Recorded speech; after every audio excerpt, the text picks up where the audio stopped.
although our interests coincide largely with those of the United States, particularly on the security side, they don't coincide perfectly. And I think we need a renewed dialogue of some fashion.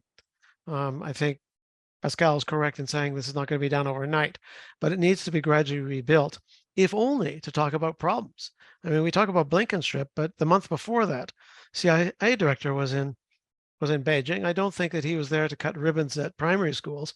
I suspect that was tough talk behind closed doors about issues one has with the other. And I would argue we've got issues with China now as well, and we need to put ourselves in a position where we can at least talk frankly, directly to them.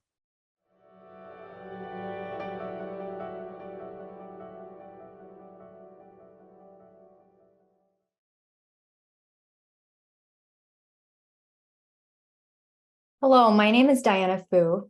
I'm an associate professor of political science at the University of Toronto and a public intellectuals fellow with the National Committee.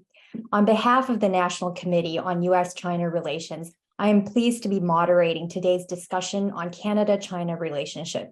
I am joined by Gordon Houlden, Professor Emeritus of Political Science at the University of Alberta, and Pascale Massot, Assistant Professor in the School of Political Studies at the University of Ottawa. Welcome to you both.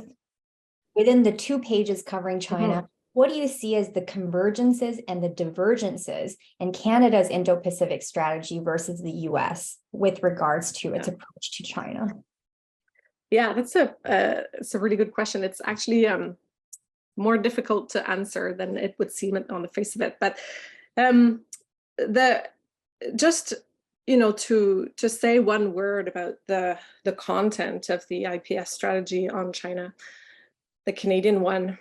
The Canadian strategy actually maps and articulates an effort to map Canada's relation with China across 4 levels. And so tries to complicate a little bit the framework and talks about China at the domestic level, bilateral level, regional level, multilateral level. And I think that that's actually a really interesting framework to look at China through these multiple lenses. On convergences and divergences, I think that if you look at the strategies broadly, of course, there are fundamental overlaps, strategic overlaps between American and Canadian, approaches to the region. And if I were to just mention, it's not necessarily, actually, I think both strategies spelled this out, but a clear area of convergence right now would be around the reorganization of global supply chains, specifically in the context of critical minerals. And so, Canada released its own strategy last year, apart from the Indo-Pacific Strategy, a critical minerals strategy. And Canada is part, as is the U.S., of the Minerals Security Partnership that was also announced last year. And I think on there, there's much to do. And, I hope to see a lot of work on that. If I were to mention another area where I think Canada and the US have worked on something together, when at the multilateral level, part of the Canadian Indo-Pacific strategy is to actually supplement our diplomatic capacity on China, but outside of China. So in capitals like, Brussels and Geneva and New York. And there, I think that the US and Canada can actually also do some good work together. If I were to say a couple of words on divergences. Just a couple of words, and then we'll turn to Professor Houlden. Yes. I will just mention, I think in some ways, first of all, when you look at the American Indo-Pacific Strategy, Canada is not mentioned in the document. And I think that that's a symptom of the fact that Canada, I think in the American imaginary, is not necessarily part and parcel of the Indo-Pacific region, but more of the North American landscape. And, in some ways, Canada has some share of the blame here. to bear. But this has led to situations where, for example, Canada was not invited to participate in IPEF from the get-go, the Indo-Pacific Economic Framework. Now, the U.S. administration has indicated, openness to Canada joining. But this also, so there's this, side of things. The other last thing that I would mention is just that, the American and Canadian governments have, in recent years, developed different postures regarding multilateral trading agreements. And so a clear example of that was that the US withdrew from the TPP, whereas Canada kind of joined the CPTPP. So there are differences in approaches and policy in the region. Yeah. Great. Professor Houlden, let's turn to you. You have spent 22 years of a very long career working with the Canadian Foreign Services, specifically on Chinese affairs. And as most of us know who've been looking at the news, Canada and China relations have once again fallen out, this time over Beijing's meddling in Canada's 2 federal elections, as well as municipal elections. And as we speak, the Canadian government is still wrestling with the appropriate responses and countermeasures, and different parties are debating over the merits and dangers, in particular, of a Foreign Agents Registry Act. Now, both the United States and Australia have such acts, which basically require foreign entities acting on behalf of foreign governments to register. What do you make of the merits of this act? How do you think Canada's reaction to Beijing will impact Indo-Pacific relations more broadly? So 2 parts to this question. Sure. Well, thank you very much. On the first question, I would say that most countries don't have such a registry. I mean, there's only 2. I think Russia actually has one, I believe. America really set the bar in the 1930s when they set up their own act. Australia 5 years ago. I see some merits to it, absolutely, but I am concerned that people's expectations will be exaggerated. There are still issues of political interference that occur in the United States, in Australia.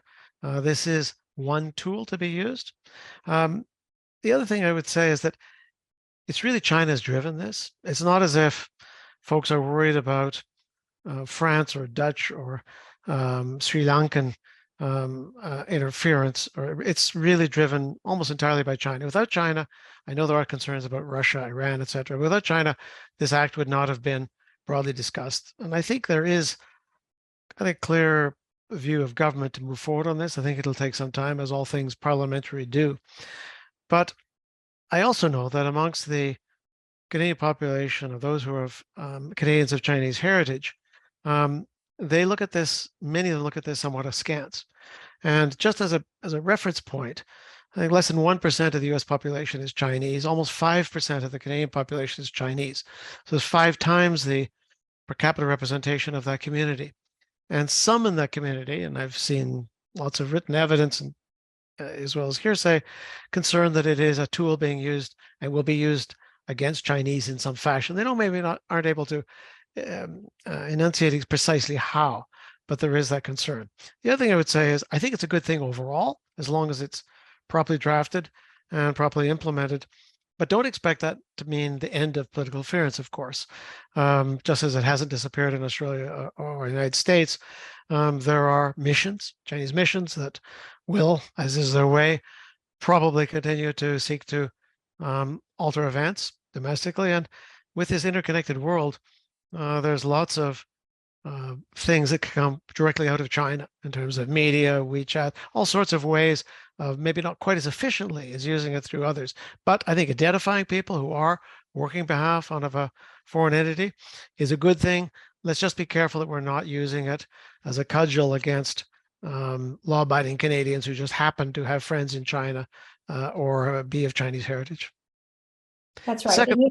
And if I might interrupt, you mentioned that this Foreign Registries Act is one tool of a range of instruments that could be applied. What are some of those other instruments, in your view, that can be leveraged to counter foreign interference, whether it be from China or from other foreign governments? Well, one thing that I've noticed over decades is that the Americans have been far more aggressive at using the law to prosecute individuals who are seen to have been conducting espionage or unacceptable activities contrary to American law. That isn't the case in Canada. We have tended to take a somewhat softer approach. We may ask a diplomat to leave, but there have been very few cases of Canadian citizens or persons of resident in Canada who are of Chinese origin who have been prosecuted under the law. It's a different approach. I think that's one thing that we could be somewhat more aggressive about. I can't speak about my past, but I know of many cases, as anyone who's worked on this relationship for a long time, where individuals did things that would have laid them open to charges. One of the reasons is that our security agencies, as is the extent of the United States as well, don't want to bring evidence to court where it can expose methods and sources, etc. There's ways around that through secret courts, but it's very time-consuming, very difficult, and sometimes seems perhaps not worth the effort. The other thing which is more difficult to maintain is influence internationally through the media, through cyber methods. That's always going to be, I think, a cat and mouse game. We are developing, and I think Pascale made mention of this, a greater capacity, and that's mentioned even in the Canada's Indo-Pacific Strategy. But that will be something that evolves so quickly, as does the technology, and we will have to work closely with our Five Eyes neighbors and our broader NATO neighbors in terms of finding shared ways of doing this. We cannot do it alone. I think when the Western community works in synchronous manner, we have a better chance of preventing that sort of broad influence peddling that comes from foreign states. And let me rephrase the second part of the question that I asked you earlier. How do you think Canada's reactions to Beijing, whether it be through the Foreign Agents Registry Act, or as we've seen already, diplomatic expulsion, how do you think these kinds of reactions that have already been taken or will be taken will impact Indo-Pacific relations more broadly? Sure. Well, of course, our relationship with China itself is at a historical low, and I've seen lots of low points, but this is lower than anything I'd experienced in many decades. I think in places like it varies. In Taiwan, I think it's welcomed. Standing up to China is seen as positive. And similarly, in Japan, which would be on the harder side of the containment side, or at least restraint vis-a-vis Beijing. Korea slightly less, but still there's a big chunk of the strategy that is aimed at strengthening relations with those two countries. When you get to ASEAN, it changes quite a lot. I was in China in March, April, and part of that was at the Boao Forum. A lot of Asians present, particularly from ASEAN. Their officials and even their NGOs tend to be, we don't want to take sides. Don't make us. So for them, I don't think it'll particularly bother them, except a couple that are very much aligned with China, such as Myanmar and perhaps Laos. But they do not want to be pressured into a us-them strategy. They will welcome the attention to the region, the resources being sent there. In the case of India, I'm afraid they may not much notice other than their mission here. We're a pretty small country. India is a pretty big country. So I think some will pay attention, some won't. But I have a separate concern in that the strategy, or the China portion, was uniformly negative or almost negative. Some talk about the trade potential and investment, etc. But most of the punches were pulled when it came to the domestic politics of the rest of the Indo-Pacific region, and there are some very troubled regions. India itself, vis-a-vis treatment of its 300 million strong Muslim minority, Myanmar, etc. Clearly, the strategy, as would any government document, was aimed at advancing our interests in those countries. So why would you use this? But I did notice a sharp contrast between the approach taken to China and the pass given generally to any shortcomings in the other countries. Over. Professor Massot, back to you. Just a few questions looking ahead to navigating relations with China and the Indo-Pacific. There's been a lot of talk about cooperation, both in the United States and Canada and elsewhere, with China on issues like the environment and global health and others. And, this is all good and rational. But in your view, what are some concrete steps to take, both at the federal level and perhaps at provincial and other subnational levels. What progress have you seen, if any, on cooperation in these areas in Canada? And what are some of the challenges to cooperation if you haven't seen much progress? Yeah, the challenges are huge. It's become incredibly difficult to think and act on areas, even in areas, of shared interest or global interest. I mean, the strategy itself, the Indo-Pacific Strategy, mentions, as you say, the environment, global health, non-proliferation as well. I mean, I think a really interesting example of preserving that space for functional, working relationship in the area of environment and climate change was, in fact, just 1 week after the strategy was published and unveiled in late November 2022. In the first week of December, Canada had accepted to host COP15, the biodiversity multilateral conference that China was chairing but couldn't host because of the COVID situation. And so you had this event just 1 week after the release of the Canadian Indo-Pacific Strategy, which was not received very positively, of course, by China, where the two governments had to work together to deliver that conference. And by all accounts, the working relationship was good between the two environment ministers and the two teams on the ground in Montreal.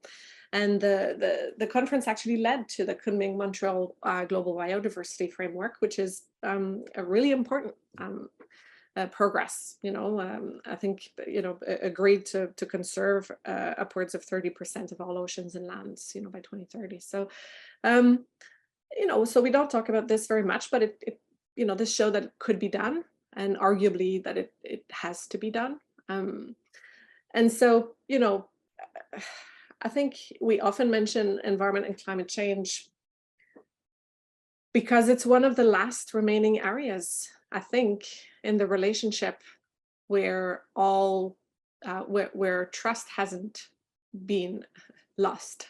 And so there remains some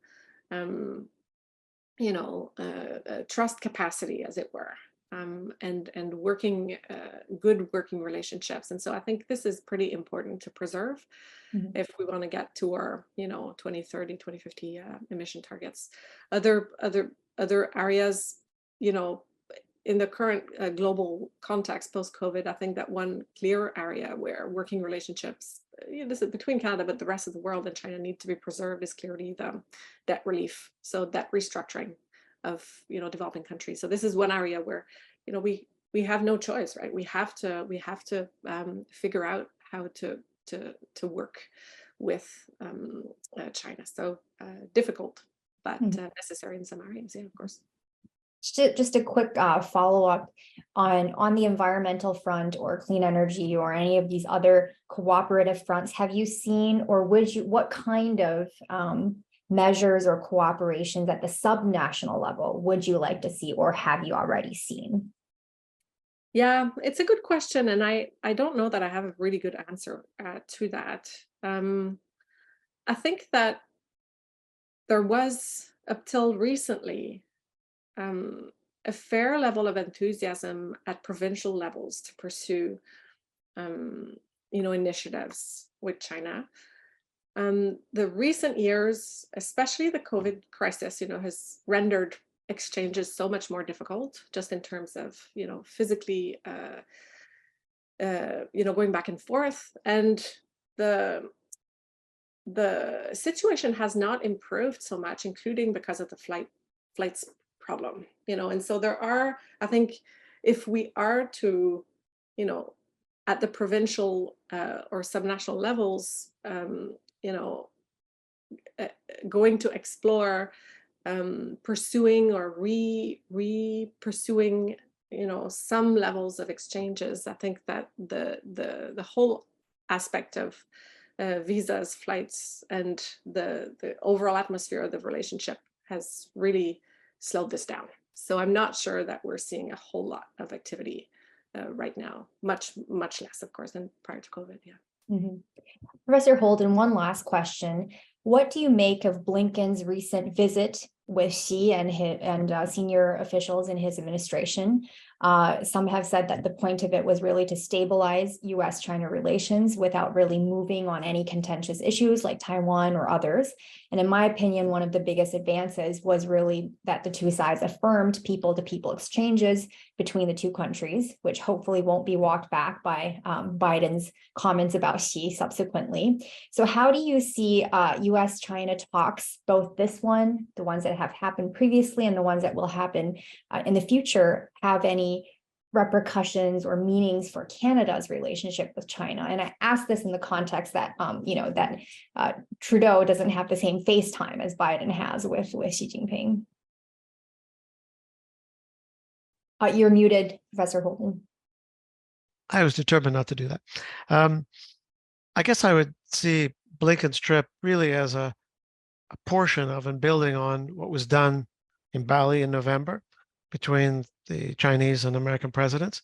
Blinken's trip, as you know, was interrupted by the balloon thing, and I that threw everything aside and compromised the potential to have a proper bilateral visit. But I think that my understanding, without being within State Department or the White House, is that I see Blinken's trip as merely a part of that larger presidential-led effort to stabilize the relationship. I'd certainly agree with that. I think there was an agreement, as I can see, in both prior agreement, probably in both visits, the Bali bilateral and in Beijing, to avoid in public comments the inflammatory language that in the past has somehow undercut the outcome of the meeting. For Canada, we're not a great power, and we have a lot of international exposure. We're a member of so many different clubs, even some that America isn't part of, the Commonwealth, the Francophonie, etc. We're joiners, and we have international policies important to us, but we don't have the global responsibilities. When things have gone badly wrong in Asia Pacific, as happened in 1941, when the Japanese attacked Canadian troops in Hong Kong, in Korea in 1950, even in, you could say, in Afghanistan, we had little to do, if anything, to do with the creation of those issues, but we were immediately drawn in and found ourselves in conflict, allied with our American cousins. And that is always the case. So it's a frustrating thing a bit. I used to tell my American diplomatic colleagues, if you're an American diplomat, I don't know if anyone in your listeners plays poker, you always have either full house or four of a kind. If you're a Canadian diplomat, you're playing with two pair. Now, in fact, it takes more skill to play with two pair than with a strong hand. So we are, it's not that these things don't affect us, just our ability to influence events globally is much reduced compared to a great power like the United States. But given that we're affected, at some point, I think whether it's biodiversity, trade, people-to-people links, which I think was significant that was highlighted during Blinken's trip, we need to re-engage in some fashion. We now stand, previously, one could argue that we were amongst the earliest of the G7 to maintain relations with China, and we had strong relations. Now, every G7 country, beside Canada, and throw in the Five Eyes if you wish, has more contact with China at senior level than we do. So we're really at a level where, although our interests coincide largely with those of the United States, particularly on the security side, they don't coincide perfectly. And I think we need a renewed dialogue of some fashion. I think Pascale is correct in saying this is not going to be done overnight, but it needs to be gradually rebuilt, if only to talk about problems. I mean, we talk about Blinken's trip, but the month before that, CIA director was in Beijing. I don't think that he was there to cut ribbons at primary schools. I suspect that was tough talk behind closed doors about issues one has with the other. And I would argue we've got issues with China now as well, and we need to put ourselves in a position where we can at least talk frankly, directly to them. Well, Professor Houlden, Professor Massot, thank you again for joining us today on this conversation about Canada-China relations. And this podcast, again, is sponsored by the National Committee on U.S. China Relations. Thank you very much. Thank you very much. Thank you.